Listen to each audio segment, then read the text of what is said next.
Okay, go ahead. All yours. Rebecca. Yeah, do you want me to repeat what I Yeah, said? repeat it just so it's on here. Yeah, I didn't know whether it was in CB3's power to help us with the NYPD situation. Aside from just the placard abuse, we're talking where I live in Chatham Green, we are surrounded by closed off streets. that the Lost it NYPD again? has turned into. Touch it.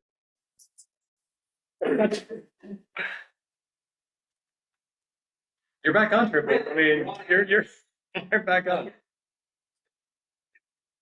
Saying is, I don't know whether or not CB3 can help us with the problem that is the NYPD in our neighborhood.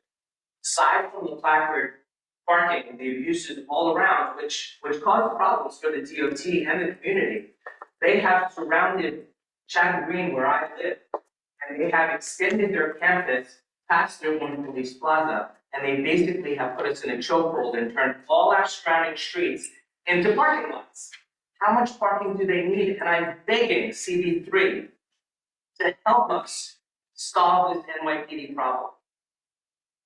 Thank you, Triple. Yes, and Susan, who's our district manager, we can Yeah, we'll definitely do help. this offline. I will say it's gonna be very difficult because you don't understand how things are at the police department right now.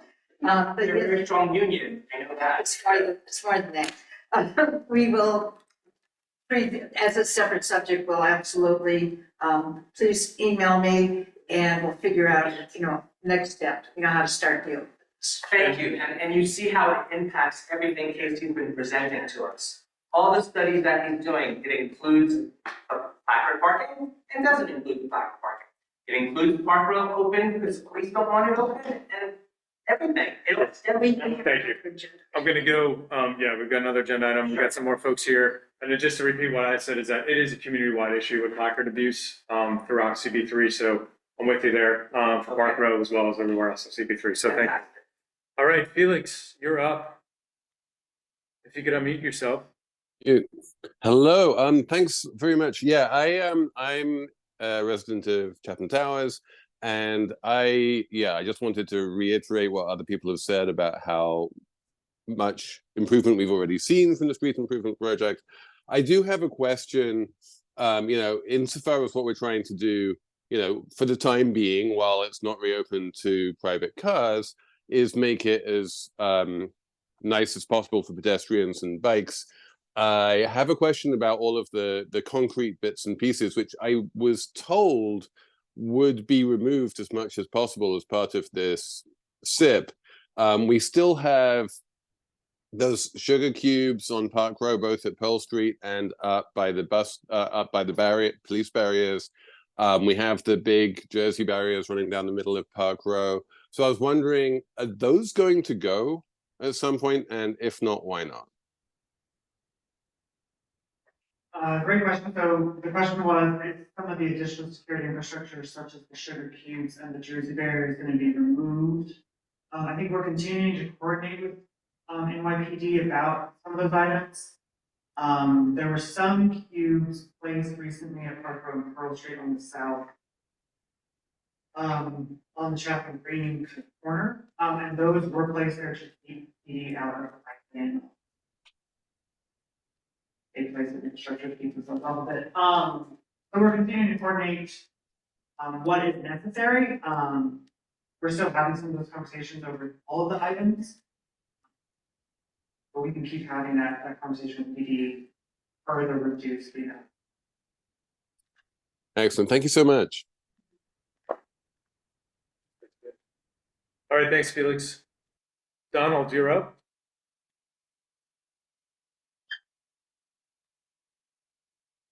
Hi, Donald, if you could take yourself off mute. Yeah, hi. Actually, my name is Chi. Hi, Chi. I have been in the community for 40 years. I recently retired. So I keep myself active and alert. And so about 8 months ago, I was walking on Grand Street towards Christie Street, and I have the green light to walk. Then all of a sudden, an e-bike hit me, and I flew about 10 feet away. So luckily, I landed on my shoulder and was not hit by any ongoing traffic. So given the dynamics of the transit throughout Chinatown, so you can imagine how difficult for any seniors or people with disability be able to maneuver. So when I find out that there was a bus island on Park Row, I was just a little bit puzzled. Because when you have traffic as busy as Park Row and Chatham Square, then you have a sidewalk and a bus stop. It's going to create a lot of issues for seniors and as well as people with disabilities. And I also have the authorization to provide a statement by the president of CCBA, Tony Chu. As some of you may know, CCBA is Chinese Consolidated Benevolent Association. They're one of the oldest community organization, founded in 1883. So this is his statement, if you be able to record it for the record. On behalf of CCBA and its 60 organizations, we are very concerned about the dangerous bus island built on fast track without proper community input and against the warnings of the community. Already one senior has been hurt.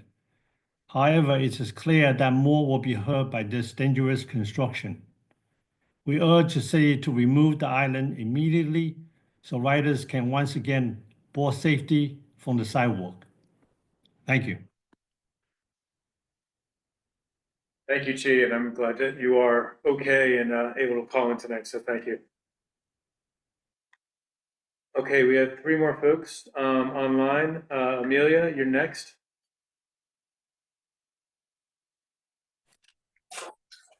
Hi. Can you hear me? Yes. Hi.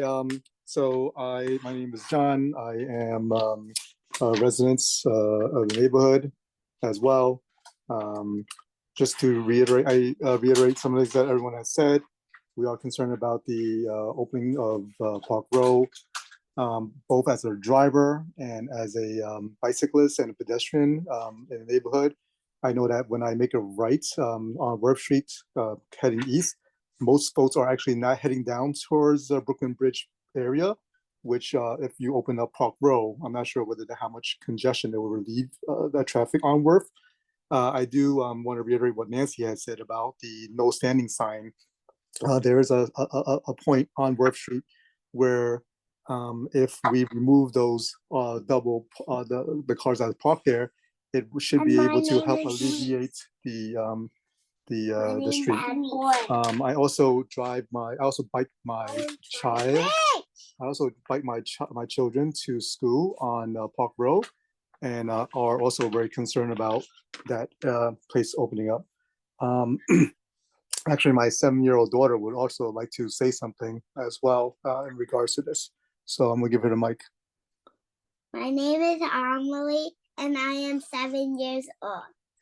I think it is a bad idea to open Park Row because the little kids that live here might cross the road, and one of the drivers in a car may not see the little kid crossing the road. And when my dad is taking me to school, the cars will block his way and the cars can hit us and get into an accident. Also, the cars have pollution.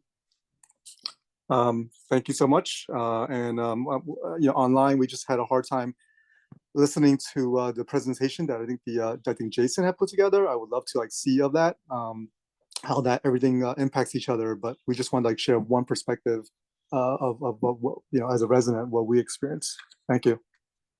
Nice to see you, Amelia, and the presentation will be on the CB3 Manhattan website. So if you can go there, you can go through their website and find it. Thank you. All right, Janet, you are last and actually will be the last speaker tonight on this topic. So go away at 3 minutes.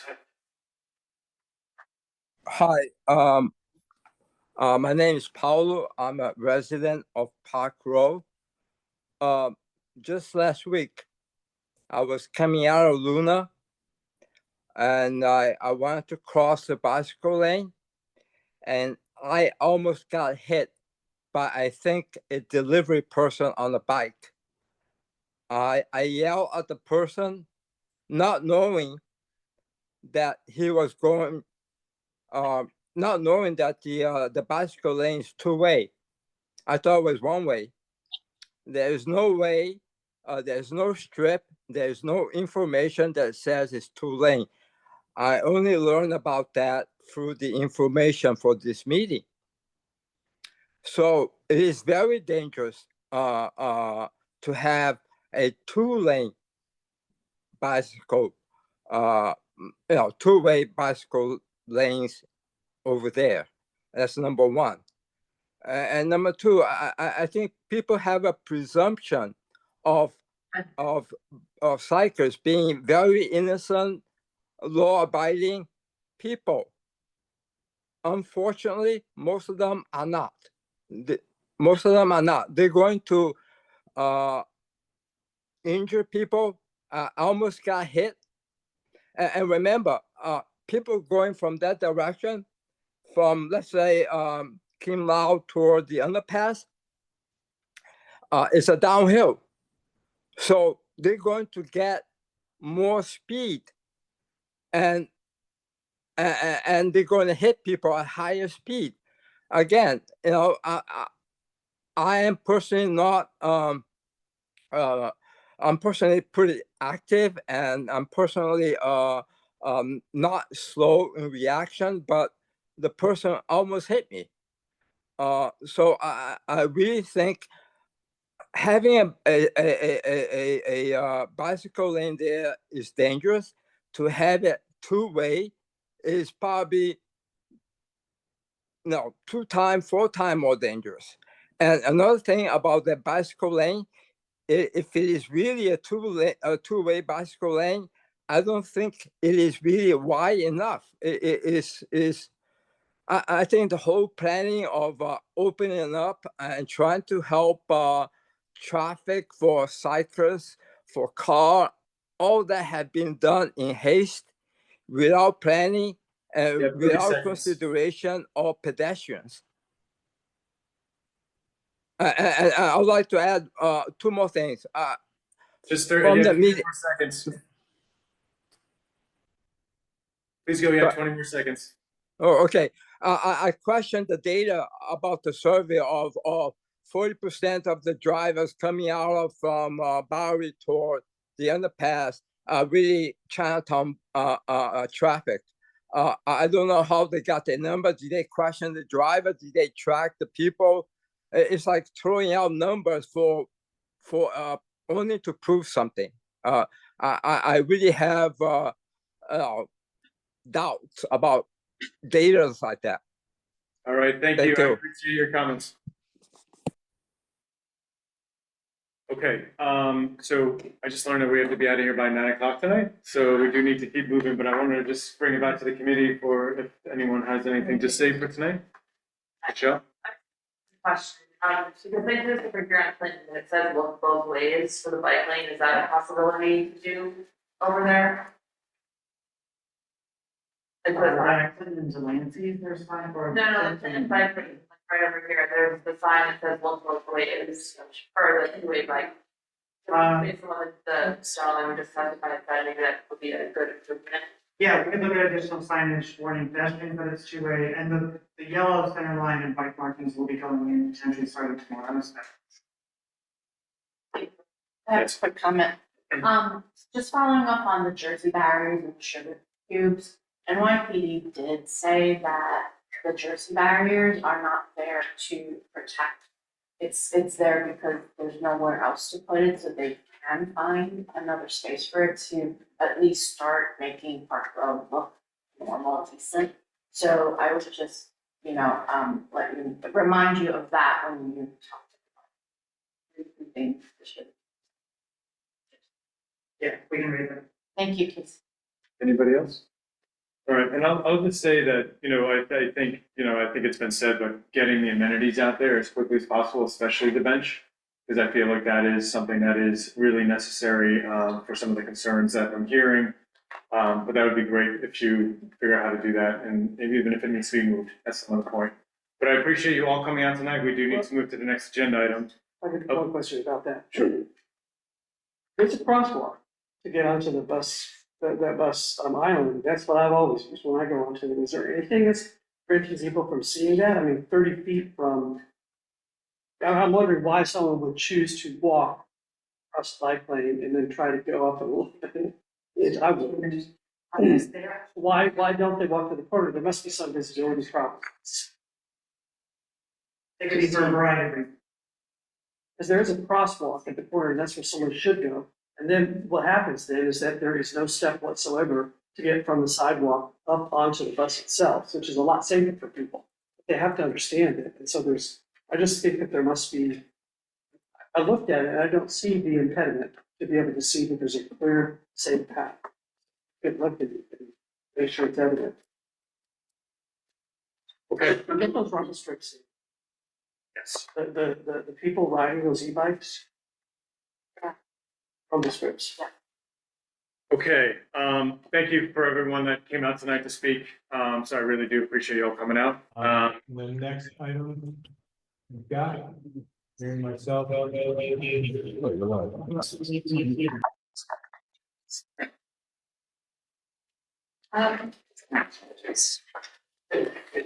Hello, Jill, she has to, I tried to promote her, she has to accept the promotion. Who's it, Legia?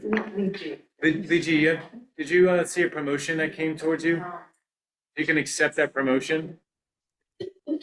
Yep. Oh, perfect, you're here.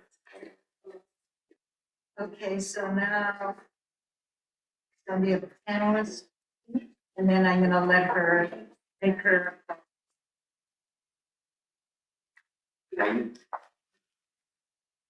All right. Thank you so much. Could I can I share something? Yeah, I can, right?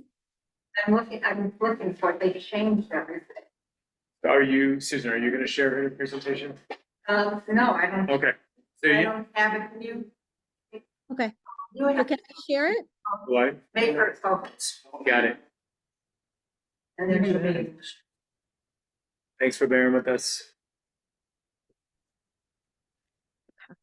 All right, I just sent you something, if you could accept that, I think that'll allow you to do it. Okay. Will it come up on the screen though? Yeah, she should have the ability to share screen, because you made her a co-host, right? Got it, yes.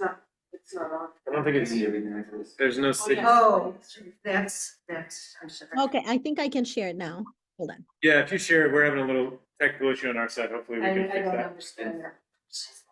That was, I don't think this is it, because this is so, when the presentation was, Oh, yeah, that's not Do I it. need to put it? yes. Yes, or maybe that's. what we need to do. Yeah, how many people, I'm gonna try not to hit the little button on the side No, too. no. It's already done, she's good. What did you? Because you kind of click in over there and the Zoom is open, whatever was playing, the Zoom was. We think it's you now. I hope so, because there's not another Shouldn't four. be. All right, I think I'm good now. Just There wait you go. 2 more seconds, I think we're gonna get it to work on our side, sorry. Yep, no worries.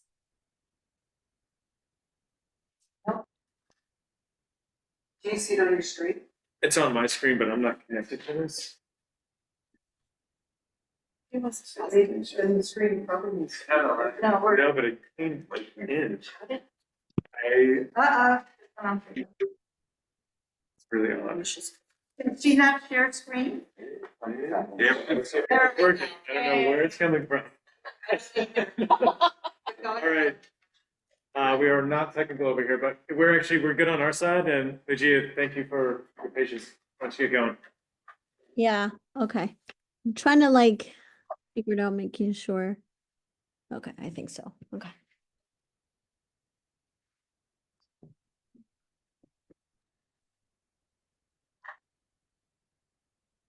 Ready when you are. Yeah, I think I'm ready. Well, I am really sorry. I was actually planning to be there with you all, but got caught up with some urgent emergencies here at the center, but really excited. So for those that may not know me, my name is Ligia Hualpa. I'm the executive director of the Workers' Justice Project. I see some familiar faces, so it's good to see you all. Yeah, so we are a worker center. So I am the executive director of the Workers' Justice Project, which is a organization that represents Los Deliveristas Unidos. You might have heard of them in the news. If you haven't, happy to share a little bit about them. So they are, let me make sure you can see it. Okay. So they are a movement that was actually emerged during the pandemic to fight for better working conditions. And since then, they have been organizing to transform the industry from setting up basic labor protections that they didn't have because they're independent contractors to reimagining what infrastructure should look like for 65,000 deliveristas who are now frontline workers serving New Yorkers during the pandemic, and now still there have become a critical workforce for the city of New York. Let me see, sorry. So most of the workers that work in the app delivery industry work with the major big three companies throughout New York City: Grubhub, DoorDash, and Uber, which control about 98% of the market. But we have seen new emerging markets as well, like Relay, and all these other companies that are emerging in the app delivery industry. We think that there's 65,000, even though that number, even though DCWP actually accounted for 62,000 deliveristas, but is the industry that continues to change based on the demand in the industry. But we continuously believe that this industry will grow, especially as DCWP recently found that in the last quarter, the app delivery industry grew by 8%. Meaning that they're getting 8% more deliveries than on the industries. And we're seeing also they're expanding it. But workers who do this vital work actually experience it's becoming one of the most deadliest jobs for app delivery workers, meaning in the past, since 2020, there's been about 25, close to 27 now, actually more than close to 30 since a deliverista just passed away actually 2 weeks ago in Brooklyn. And that's just example how deadly it is.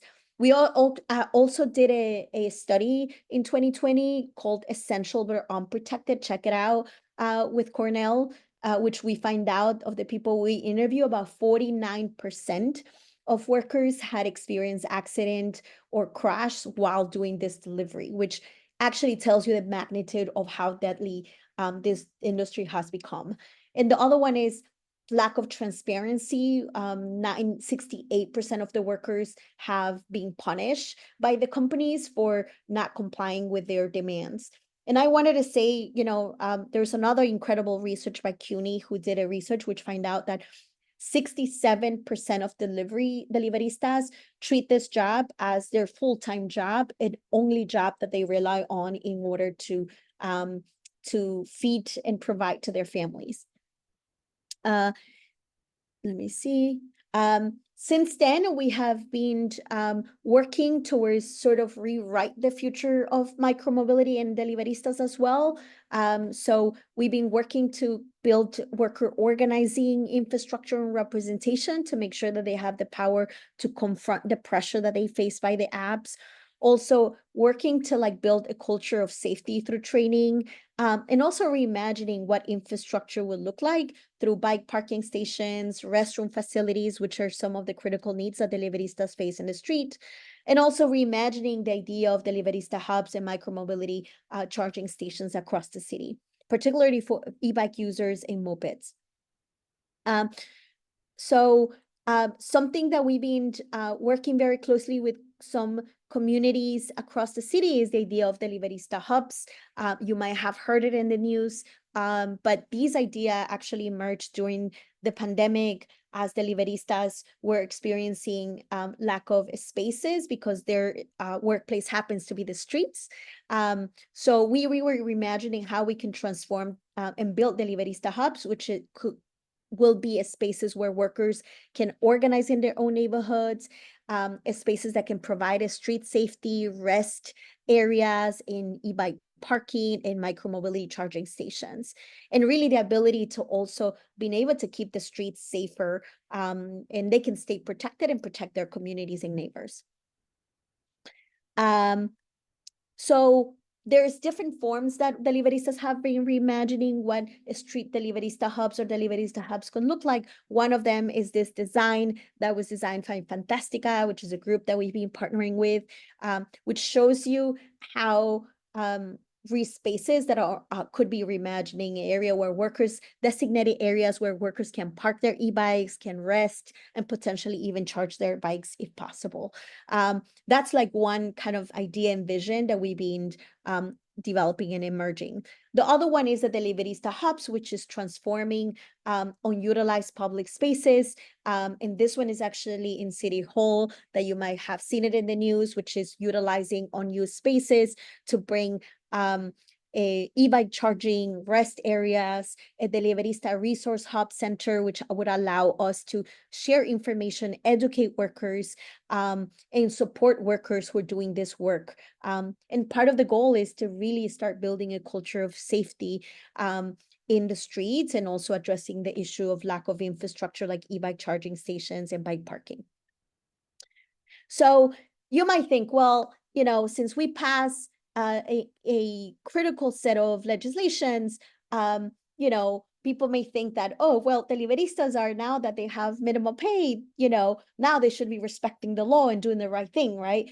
The reality is that even though we passed 6 protections that are like the basic protections for deliveristas, who I just want to emphasize, these are protections that didn't existed, and the deliveristas didn't have, because they're not considered workers, which means that they don't get to be protected under our labor laws at all, because they're independent contractors, which means that they're completely excluded from minimum pay laws, overtime, workers' compensation, unemployment insurance, all these protections that we workers have because of the labor movement fought over decades.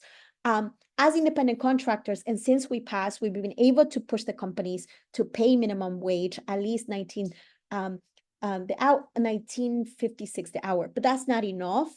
In what the companies have done in retaliation of what we have been fighting, and in order to continue to take advantage of workers, is doing the following issues that are impacting workers. One is the lack of transparency in pay, which means that the companies do not provide a form of pay stub to workers in order to show how they're calculating the pay under the minimum pay law. Job insecurity, unrealistic schedules. What they're doing is creating unrealistic schedules to put pressure on deliveristas to be able to do these deliveries quickly and complete faster. And which has made it actually almost impossible for workers to do this job. So what that means is that if they get an hour of work, now they have to like work a lot, like faster, in order to do as many deliveries in a less time, in order they can make enough money. Deactivations has been a form of termination. Workers are facing massive deactivation, which is essentially a form of fire, which companies are using in order to retaliate when they're pressuring them to work faster. And workers feel the pressure to do this in order to lose their jobs or being penalized by giving less hours of work. And I wouldn't say deactivation is also that they're using as a form in order to not to be in comply of the minimum pay law, which means like a worker that can be connected for 4 hours of work can be deactivated on pause any time of the day because the company doesn't want to pay all the active time that now by the law they have to pay.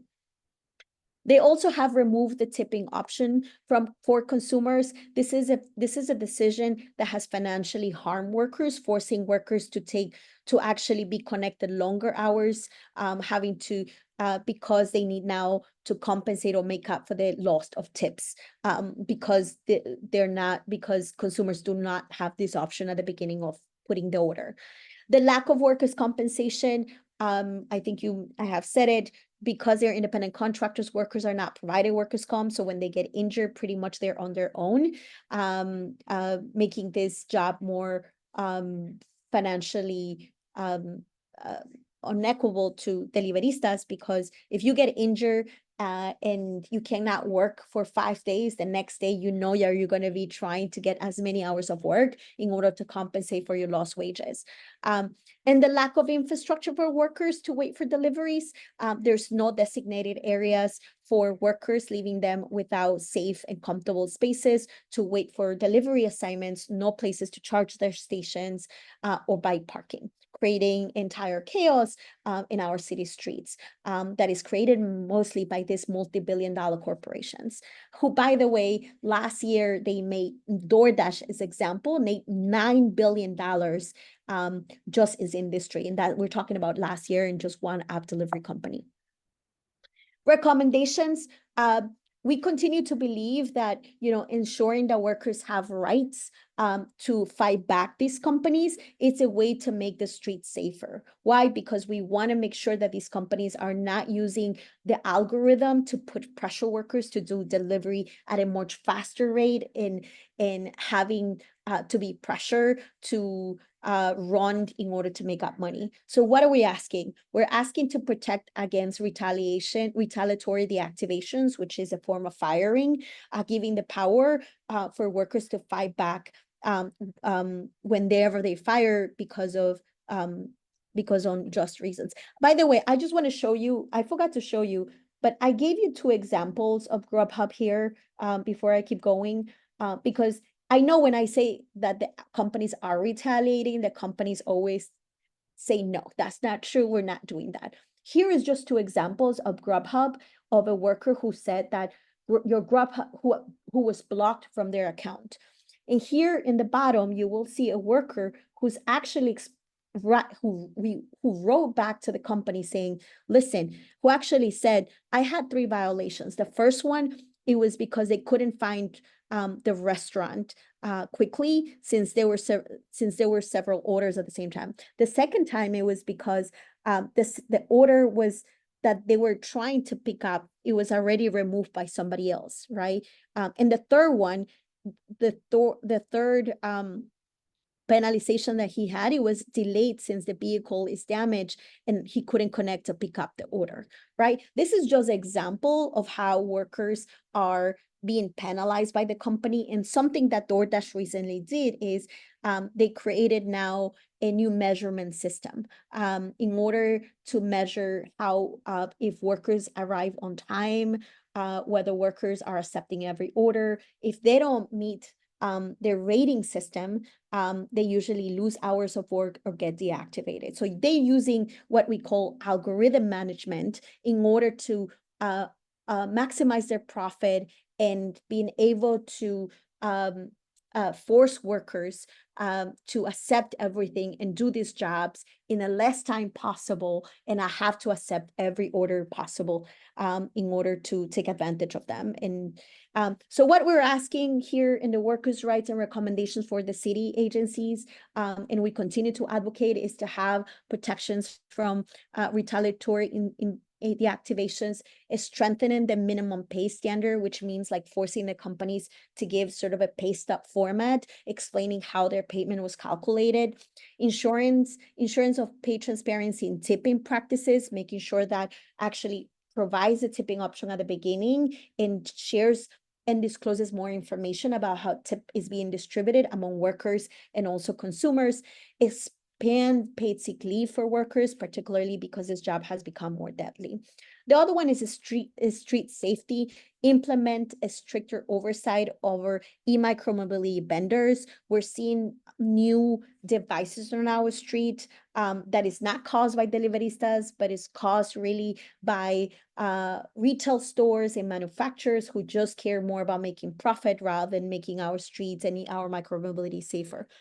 Holding app companies accountable for ensuring safer working conditions. There is a package of bills that are working towards making sure that there is a licensing system for companies in order to make sure that we hold them accountable. And the other one is develop a comprehensive street safety education plan. And the reason I say this is because, you know, we're seeing how important it is to engage our communities and use a community-led approach rather than thinking about criminalizing workers. And the other one is micromobility infrastructure, establishing safe bike charging hubs for deliveristas, creating designated areas for delivery workers in especially areas where they're working near restaurants or not far away from where there is a high density of deliveries in the communities. And also develop a rebate program to assist delivery workers in transitioning for safer certified e-bikes. So that some of these are already legislations we're working towards, or we have been working very closely with city agencies to develop. I want to give a big shout out there to Sean, who is part of Transportation Alternatives, who is a big partner on addressing and working together to make sure we can bring you know, a new vision of how we can make our streets safer, how we can address the issues of e-micromobility infrastructure, and really visioning how we can make our streets more safer and more equitable for every New Yorker. And yeah, I'll end it there. Great, thank you so much. I really appreciate the presentation and you taking the time to show us tonight. So the reason like we're yeah. Given the background. Yeah, You wanna- let's go for it. Like this. So I asked to have this put on the committee because we have areas in CB3 where this has become a terribly polarizing issue. We've had different areas at different times outside of migrant shelters. When we had the migrants lining up at St. Bridget's, we had this e-bike. I think we just, Okay, we're still. oh, it's still on. We had this issue. And right now we have this issue on 11th Street and First Avenue. We have the school involved, we have the principal involved, we have the superintendent of the school involved, we have property owners and residents involved. We have asked DOT to put in bike corrals so that the bikes, we won't get complaints about the bikes all over the sidewalk, and so they'll be compliant. DOT is going to do this, but it takes a year and a half to do this. You know, and I know this committee can only deal with the infrastructure part. The migrants, the workers are basically sitting on the sidewalk during the day, watching their bikes. They work at night. They eat their lunch on the sidewalk, so they have no place to be. So what I was hoping is that we can advocate for infrastructure that will allow the workers to do their job, do it safely, have a decent working conditions, and also de-escalate this polarizing situation we now have in the community. So that's basically it. Sure. Is it because of the mosque that's there? Yeah, I think they're there. We did our walkthrough with the imam. You didn't mention that as part of the I'm sorry. So what we did, I'm not saying we're working with the mosque, but when we asked DOT about the bike corrals, we did a walkthrough with DOT, with the police department. who also reached out to some of the businesses, and the email came and did it. They are not providing a place for the people that are there because of the mosque at all. But yes, that is a reason that they're there.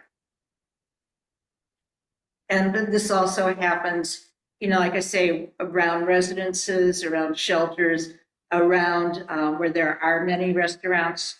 And, people keep ordering food. So the residents of this community are driving the demand for this to happen. Yes. Delivery by, we order delivery, but. Yeah, maybe we need robot bikes. So anyway, I think, as the world changes, we need to accommodate these changes so that people can comply. It's the only job, a lot of these people can get. And like I say, I was hoping that we can advocate for some of the infrastructure changes. There are other changes that the board wants to advocate. I think we go to Human Services. But I was hoping that, maybe we can think about this and maybe next month look at voting on a resolution to create safe spaces and safe ways. I mean, on one hand, everyone's complaining about bikes not stopping, not following rules, being unsafe. And then you have these app companies incentivizing not following rules and being very safe. Unsafe. That's actually the aspect of it, like infrastructure is like really clear of like, that's just something that we need to figure out how to do. But that aspect of it, that they're incentivized to go through red lights to get the delivery done as quickly as possible and get to another restaurant as quickly as possible. And I forget where it was, but there was some elected official like that just mentioned like that is what they have to figure out, how to incentivize that following traffic rules and all these types of things. And I feel that falls under our purview as well, a little bit, Yes. is figuring how to get that in there of Traffic safety. like if they're, and we have Google Maps, right? So like when I type in a location, it tells me how fast it should take to get to a particular location, which I assume is taking in traffic lights. I have no idea. But again, like what are reasonable times to get through the city that, in theory, this individual has it. But I get that they get more money if they get more deliveries in. So I know it gets into pay scales and all that kind of stuff. But I don't know if the work is justice. Like, do you have anything on that aspect of it where we can help there? Because I think that is something that this committee hears a lot about is bikes going through red lights, the culture of biking in the city. And as much as we can say city bikes and personal bikes, I think there is a lot of the deliveries too that we're dealing with. Yeah, and that exactly what we want to do is adding that in the deactivation bill that we're working towards. We're still working on some language. But I mean, the biggest issue, by the way, just so you all know, the companies already use GPS to track workers, right? So they know where workers are going. The other one is that the way they're using this GPS system is not to ensure deliveries is driving safe and, respecting traffic lights. It's mostly used to make sure that they're delivering on their estimated timeframes, right?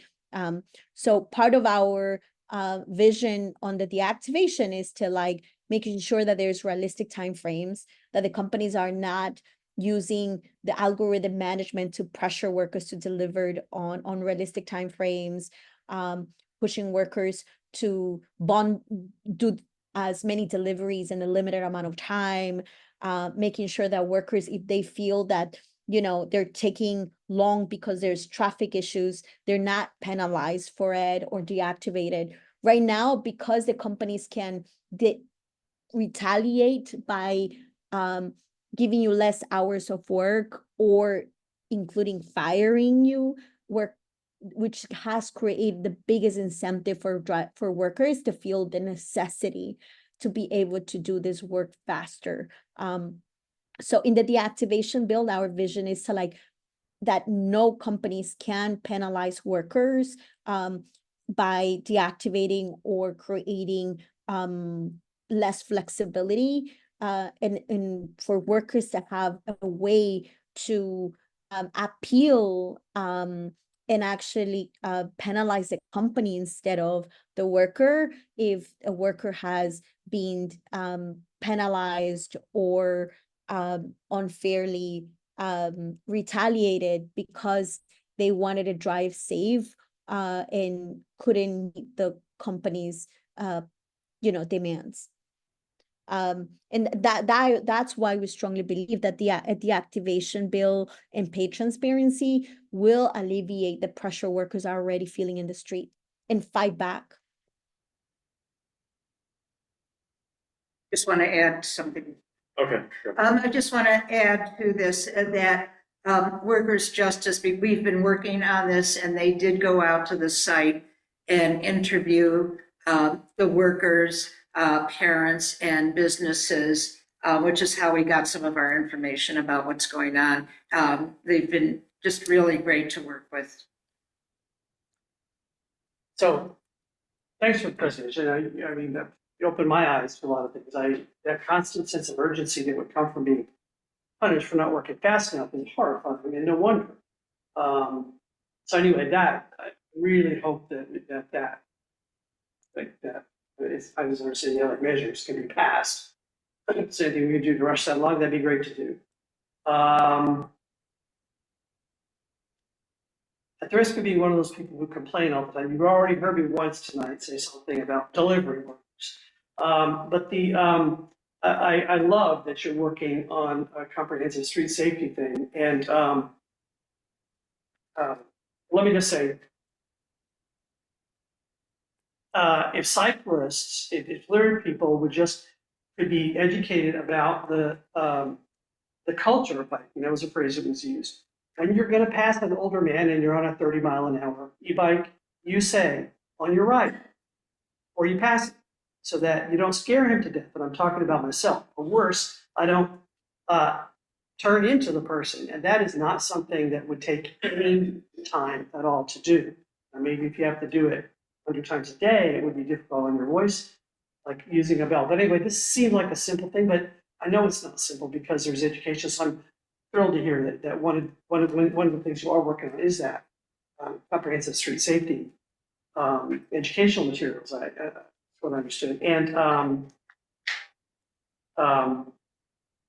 sure that if you're working with goodness, my words are just failing me. I'm done. Thank you.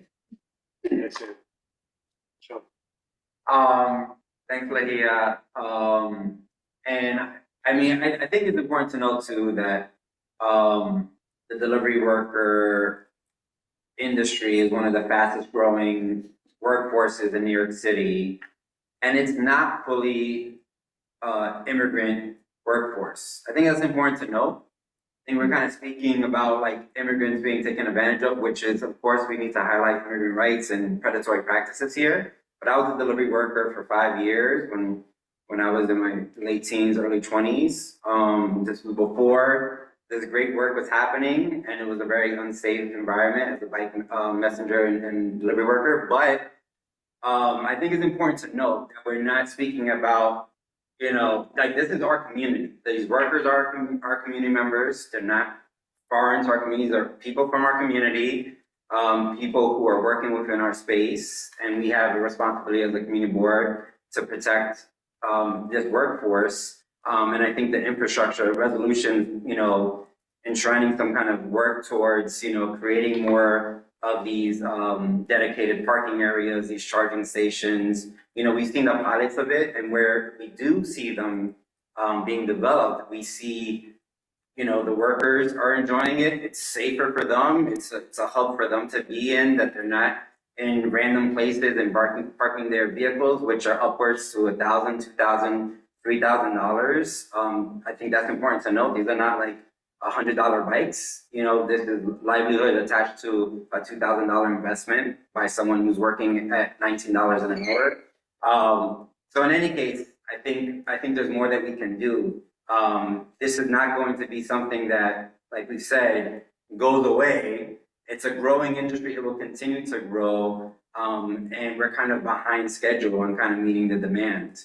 I think there will be concern around, the charging stations and the safety of it, but I think it's important for us to recognize as a board that this is a very viable and safe solution. And, you know, the charging stations that have occurred, we wish we got more notice on them when they happened in our district, but they have been successful. So to see more of them would be great. Thanks, Sean. Just add one more, just connected to it. We just had an e-bike store on East Sixth Street sealed by the fire department because of the kinds of, they were selling batteries that were not safe. So, I mean, the problem is really just an extensive and very connected problem. In our community, where I am getting the complaints, it is mostly migrant workers. And one of the issues is that in order, you know, signs or information does need to be done in several language. I would also like to say, we're very fortunate that the 7th precinct, the 9th precinct have been amazing help in this. 7th precinct, in one area where there were bikes around shelters, the community fairs actually went out to the shelter and educated the workers on where they could legally park the bike so they wouldn't get complaints. In the 9th precinct, right now, I have the police actually working, quote, to keep the temperature down until we can resolve it. So, you know, I think they get blamed for a lot. We're fortunate that they've been really working with us on this. Great. Anybody else? Sure. Yeah, I wanted to commend T for the new bike lane on Sixth Avenue. I don't know if people have gone on that, but they've been building these double wide bike lanes, and I feel like they really accommodate electric bikes and pedal bikes really nice. I mean, I feel like it makes everything feel so much safer.